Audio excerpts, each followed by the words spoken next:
Declared that a tentative agreement between union negotiators and the Municipal Transportation Agency will become binding as of July 1st. That contract calls for a 3-year wage freeze. It gives MTA managers more say on discipline and grievance issues. The union's president says because of that, they are going to watch over managers like hawks. Muni operators are opposed to MTA managers planning to cut off-peak service. This includes midday, nights, weekends, and eliminate up to 7.5% of full-time jobs, and bring in a second tier of drivers faced with part-time hours when they have full-time bills. With new schedules that make over 8,000 hours a week part-time work, Muni management is implementing a service cut on the midday off-peak service. This contract will dismantle Muni as a public service, a service that serves all the public, not just the downtown business quarters need for rush hour service. Full-time jobs equals full-time service. Muni operators reject management's manipulation of the deficit to attack their standard of living. Operators reject fare increases and service cuts which target passengers. There are other solutions to generating needed revenue for Muni, namely the proper collection and expansion of the transit impact development fee on the corporate business properties and developers in the downtown and Mission Bay areas. Expand the transit assessment district to include all new large development. The value of these properties is enhanced with the existence of a mass transit infrastructure. Transit is a taxpayer subsidy to the large corporation and financial institutions in the congested downtown area. As you well know, this happened last Wednesday, the 2-to-1 vote of no. There were some issues in the contract which a lot of operators had with, which I just alluded to. We have some other people who can talk about some of the aspects of that contract. Okay, my name is Mike Bernardo. I'm a Muni operator for a number of years now. I'm one of the operators who voted no, and the reasons are not because of the pay freeze. I realize the economy is bad, and I'm not opposed to that or those other financial things. What me and many of my brothers and sisters are mad at is we are not willing to work in non-union-like conditions where we could just be fired at will. We have no rights to grieve certain things. We have no say-so on things. For example, we will no longer have the right to clear minor write-ups. It will be, the problems will be able to pile up through the life of the contract, and then of course they will, if they don't like you, be able to say you're fired, and there's nothing we can do about it. They want to get rid of progressive discipline. They want to have one man determine if an accident is your fault or not. Just one man, and you will not be able to grieve his decision. We find those kind of things unacceptable. Just like it's unacceptable to us to have no right to grieve schedules. And no, we are not taxi cabs. We are on a schedule, just like a train, a ship, or a plane. We have to be at certain places at certain times. We cannot do as we wish. And no, we are not forcing management to give us overtime. Management puts overtime out there for anyone who wants it. No employees can force their employer to give overtime, regardless of what the examiner says. And we also would like to be able to have layover time. Right now, we have none. The recovery time is for the schedule, not us. If you arrive at or past your leaving time, you have to go. And they also want to take away the guaranteed 20-minute lunch period from straight-throughs. Many of us have diabetes. And I don't know about you, but I am not risking my health for anybody, and it doesn't matter to me who the employer is. I have the right to be a member of a union, and that union has the right to do things in my behalf. This is the United States of America spelled with a C, not with a K. The MTA was created to bring out the service to 85% on-time service. They have not done that. They are a burden on our budget. You get rid of the MTA, how much money would you save? Each one, 10 people, $207,000 each. If the supervisor could go back to part-time, it should come down, trickle down from the top. Civil service worked just fine. In 2008, we saved the city $580 million by reverting our our employees to two-tier type system. They'd have to pay their entire health plan and their entire retirement. I voted against that, but it was implemented. And that Proposition A supposed to make us not the second highest, but the highest of paid employees. We forego it if we gave concession that it's supposed to make us the highest paid. We gave concession. We gave up we forbade an 18-month wage freeze. We was the first to give up furlough days. The camcorders. I went to a hearing. The camcorders is an unjust system. It is discriminating because it's not on all of our vehicles. But Muni is extorting money from all our employees and disciplining us unjustly. It is not in our contract, and they are disciplined to the extreme. Working for Muni more than 28 years. See, this time I come out, I never go to meeting that often like everybody else, but very disappointed for our union. No respect. They don't respect any operator on the member we paying the union due. Also, I'm talking about some kind of human right. See, sounds like our company think I should be retired. I got enough year working, but that's my human right I'm talking about. See, no respect for the operator is the most important, and then end up with a lot of stretch. Like they charge your parking only $80, the union never think we should get the parking like before. They're talking about something else. The last 2 times we reject the pension. Why now this time they give us a pension? Put the tension for us, sounds like a good contract, but it's really dangerous. No worker protection for the contract. That's why we reject. No money. We are not talking about fighting for the money for our operator. That's only, we need some kind of respect. The public should understand. We could make some good living. We could keep the job, but right now, everybody get fired. We're fighting for money. Yeah, I know everybody needs money, but the most important is respect and then working protection. Worker protection is most important.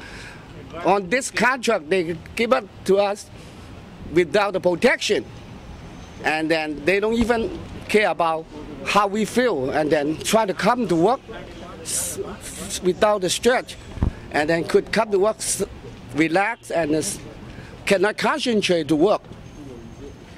That's why. Very dangerous for the worker, our operator. Thank you. I'm Fred Brown out of Green Division on loan to Woods. I would like to say that, first of all, these schedules that we work under, they're unrealistic. I mean, I've seen in the newspaper, you probably read these articles as well, where we're given so much time to go from one end of San Francisco to the other end and be expected to operate our vehicles in a manner that allows seniors to get on, be seated, and then we take off. I try to do that, but to be honest with you, it is practically impossible to pull to the curve, open your door, let seniors get on, pay their fare, get seated, and then you take off and proceed on your schedule. These schedules are honestly unrealistic. I would like to publicly invite right here tonight, any Board of Supervisors member, anyone who chooses to, just to come out and ride these buses with us during peak hour time, not off-peak hour time, during peak hour time when we're expected to perform at our maximum efficiency. And we are unable to do that. Management abuses us by taking retaliatory punishment against us on little trivial things. Like if a passenger complains, which is not really trivial, if a passenger complains that she was not allowed or he was not allowed to sit down before the bus took off. That's punishment coming down from management generally on us by way of the disciplinary procedures that we have to work under. There are so many things that we could complain about, and we do complain to management. Another thing I would like to see is our superintendents having to face performance evaluations like we are subjected to, and be subjected to the same sort of discipline that we are subjected to behind our performance records. Another thing I could speak on so many things. One of the things, like the gentleman that just left spoke about the $80 a month. That is something that all drivers see as a retaliatory process handed down by the MTA against the drivers because we turned down that first contract proposal that they tried to push off on us. Two times we turned it down. Then we have to face now where we had the opportunity to park on city property for no charge, whereas other city employees are still able to do that in some instances. $80 a month, it's not a hell of a lot of money, but it's the principle, the unfairness that how this come to be. One of the things, I never saw it in print, but I was told, and it's rumored around the company that we work for, the San Francisco Municipal Railway, that the San Francisco Police Department, another city agency, was given the go-ahead, cite the muni operators for any infractions that you see them commit, such as your bus happened to be across the crosswalk because you weren't able to come to a complete stop without possibly throwing someone down. So you're nosed out in the intersection a little bit. If an officer, I don't know of any examples where we were cited, but I heard this to be the case. My concern at the time, along with a lot of other operators, was how can city government, the city fathers, the management of this city, pit another employment entity, city employment entity, against another. That just don't seem right. And there are a lot of things that we are complaining about. And I want to thank all of you for coming tonight and allowing us to have this press conference, as it is very well needed. Excuse me. Give me your name, Dave. Dave Reardon. I've been an operator for 10 years. Prop G was crafted by the lawyers at Spur and representing the wealthy interests that control San Francisco. And that's the main problem with Muni. It's a revenue problem. And Prop G, a lot of those signatures were gathered by people who were paid to gather those signatures. I challenged many of them. They could not explain Prop G to me. The language in Prop G was not really in the voters' handbook, and I challenge any of you to claim that the voters who voted for that read the language. They did not. The union leadership has sided with the city against us. That's clear. The vote is there. The real fix Muni proposition was Prop A. I think it was a few years ago, Prop A was passed. The supervisors, including Ellsburn, did not implement Prop A.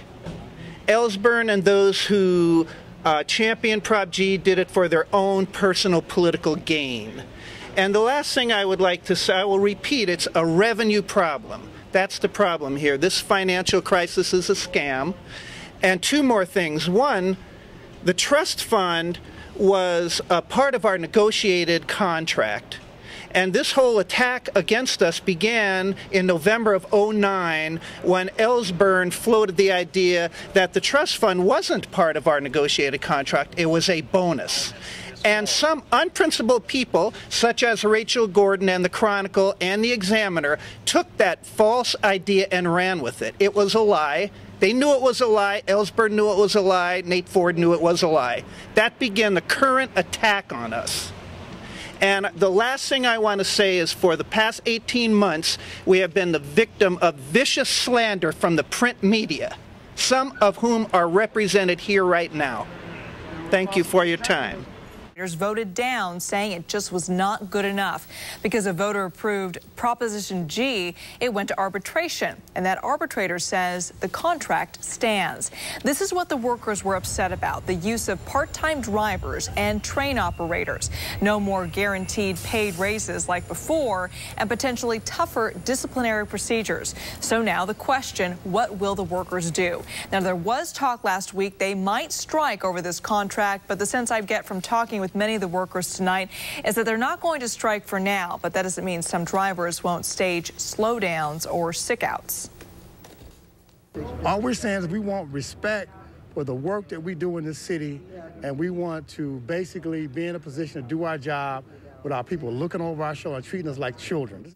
The city says the agreement will save more than $41 million over the next 3 years. Now, even with the contract, the average Muni driver still makes about $109,000 a year in salary and in benefits. Yeah, there's some of the best, well-paid transit drivers in the country right now. So yes, they'll have to settle for a little bit less. All right, Elizabeth, thank you. Michael Lyon, who's from the Gray Panthers, would like to speak about how this particular contract will affect the midday service and how it will affect seniors and handicapped people. Go ahead, Mike. I'm Michael Lyon. My last name is Lyon. I'm from the San Francisco Gray Panthers. We are outraged at the prospect of Muni trying to force on the drivers a contract which would largely substitute full-time drivers for part-time drivers. Once they start getting a part-time workforce in there, basically it's casual labor, what's going to happen is that there's going to be a huge cut in the runs. These are going to be midday cuts, these are going to be evening, these are going to be weekends. These cuts and runs are going to badly affect seniors and people with disabilities who need to go across town, who need to be able to get to doctor's appointments, who need to be able to go to service senior centers, who need to be able to go to Social Security offices.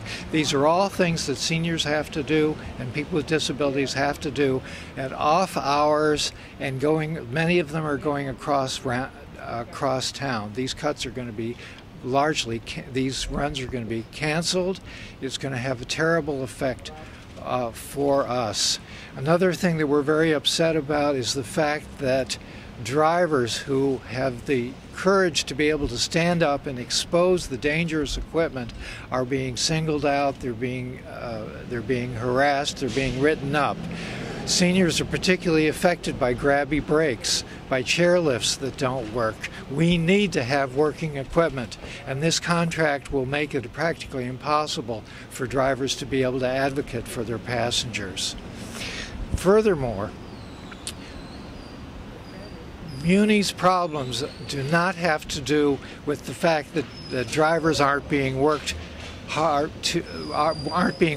enough, or passengers aren't being paid, aren't having to pay enough, or kids aren't being harassed enough by the cops when they try to ride to school. The reason that there isn't enough money is because downtown business, which is getting all its customers and all its workers brought into it for free, aren't paying a damn thing, and they need to start paying. The language on part-timing, which sets up a situation where you are bringing people in who have full-time responsibilities, and you're giving them part-time. Also, part-timing cut will be a de facto service cut in the midday service and also in the weekend service. Another thing was a grievance procedure and the accident review board. And then there was another issue in there about Article 14, which they rewrote and said that we had nothing to say about schedules. The schedules was basically a God-given right to management to set schedules any way they wanted to deploy employees how they wanted to deploy them and schedule them how they wanted to schedule them. So it gives them kind of like an absolute right in terms of running the whole railway. No one has anything to say about it but them. And it basically also, when you read through, I don't know if you got the press release, there's a lot of provisions, a lot of things that were taken out of there. And one of the things operators do not have is there is no due process. For example, a person can call 311 and say you ran over bicyclists, okay? In the old contract, the current one we have now, you had the right to have what they call a passenger service report and face your accuser. Now you can have a phone conference. A person can sit home in the comfort of their living room and say, yeah, he or she is the one, and they ran over bicyclists, and that's it, and that's all. So there are a lot of things in there that are bad. And it's not just bad for us. It's not just about the operator. It's not about money. It's about the fact that a lot of handicap, a lot of the riding public are going to face a situation where the service is not going to be as good, where you're going to have a group of people who are going to have absolute control over what they send out and how they do it. Community service is going to take a huge hit in terms of daily service. So it's not, see, people think that, and this is one of the things that the newspapers and community management has done for the last 2 years. They have constantly pitted private sector people amongst the riding public against public sector employees. It's not about that. It's always been an issue of money. And what has happened in San Francisco is that since the recession, it's became crystal clear that you have taxpayers here in the city who are basically providing a welfare subsidy for the downtown business corridor. 80% of the service goes to downtown to take people home and pick them up. So taxpayers in the city are providing a welfare subsidy to corporate America in San Francisco, and they're pitting, and you got the newspapers and management saying that the drivers won't make concessions, they won't give up this.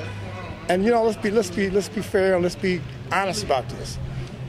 When the recession hit, initially the Obama administration said that it was wrong for corporations to take taxpayers' money and give out bonuses to upper management. Now corporations have kind of turned that whole thing on its head, and they are attacking public service workers all across the country, and they're doing it right here in the city. And this contract is a very, very good example of that. And I think that it's incumbent upon the riding public and other people to be aware of the fact that we're not the enemy. We want good service. We want a complement of 100% great service. We put a resolution on the floor that the union come to us before they went to interest arbitration. They go to interest arbitration anyway, so it's basically another form of disrespect of the rank and file. But we did pass a resolution instructing them to come to us before they went, and they went anyway. After the vote passed, they should have called an emergency meeting and let us know what the situation was and what we could bring down to the arbitrator. They went down there not having our interests at hand, upholding this contract that we voted down, and hope the arbitrator push it through. And that's what's going on. From what I understand, the following day after we voted it down, the next morning they went to the arbitrator. So that's the scenario, and they didn't have any set of instructions on what to tell the arbitrator. So they basically went in and trying to push this agenda, their own personal agenda. Well, our union leadership is just ridiculously out of touch with the rank and file, and they have their personal agenda. They got one foot out the door, and they basically let this membership down and want to bring this membership. They want to leave out the door bringing the membership down to its knees, and that's not going to happen if the rank and file that's still here and present, got anything to say about it. They're corrupt. They got their own issues, their own personal agenda that they're trying to push, and a few members of this locals passing the word around and making sure that it doesn't go through the way that they intended to go through, because they turned their back on us. Operators are getting fired. Operators are getting set up for termination, and the union just turning its back on us. This labor agreement is total slap in the face and a disrespect for the rank and file. First of all, it strips us away from our rights to reject unsafe schedules on health and safety. Also, it strips us our rights to face our accuser if someone calls in on us. It also guts out the grievance process. So we have no recourse to fight with. We have no tools to fight with if they take that away from us. And we have these pieces, they're stripping it down, basically stripping it down to the bare bones, like the brother over here said.